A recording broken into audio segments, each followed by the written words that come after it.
మా ఇంట్లోనే ఉన్నాను, హైదరాబాద్లో ఉన్నాను. సో నేను విన్నాను పొద్దున్నుంచి, నాకు ఫోన్లు రావడం జరిగింది. నేను కూడా వీడియో క్లిప్ చూశాను. మన మీడియా మిత్రులు చాలామంది నన్ను అడిగి క్లారిఫై చేసుకున్నారు. వాళ్ళ దాంట్లో రాలేదు నాకు తెలిసి.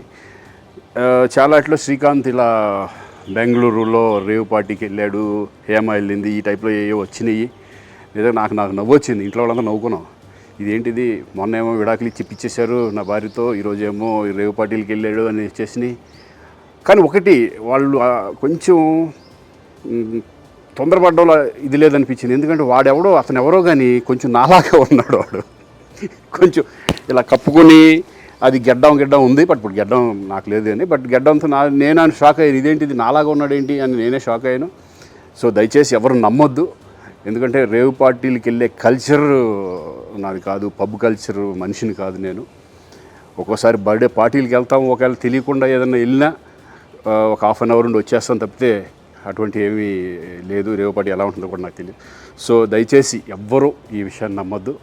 హ్యాపీగా నేను హైదరాబాద్లో ఉన్నాను, మా ఇంట్లోనే. ఇప్పుడు మా ఇంట్లో నుంచే నేను ఇది చేస్తున్నాను. సో దయచేసి మీడియా మిత్రులందరికీ కూడా నేను చెప్పేది ఏంటంటే, ఏ విషయం కరెక్ట్గా తెలుసుకోకుండా మీరు కూడా థంబ్నైల్స్ పెట్టేసేసి నా బొమ్మ వేసేసి రేవ్ పార్టీలో పట్టుబడ్డ శ్రీకాంత్ ఈ టైప్లో వేస్తున్నారు. కాబట్టి దయచేసి ఎవరు నమ్మొద్దు. అది అతను అలాగా ఉన్నాడు అనే ఒక విషయంలో మీరు పొరపాటు పడి ఉంటారని నేను అనుకుంటున్నాను. దయచేసి అది నేను కాదు.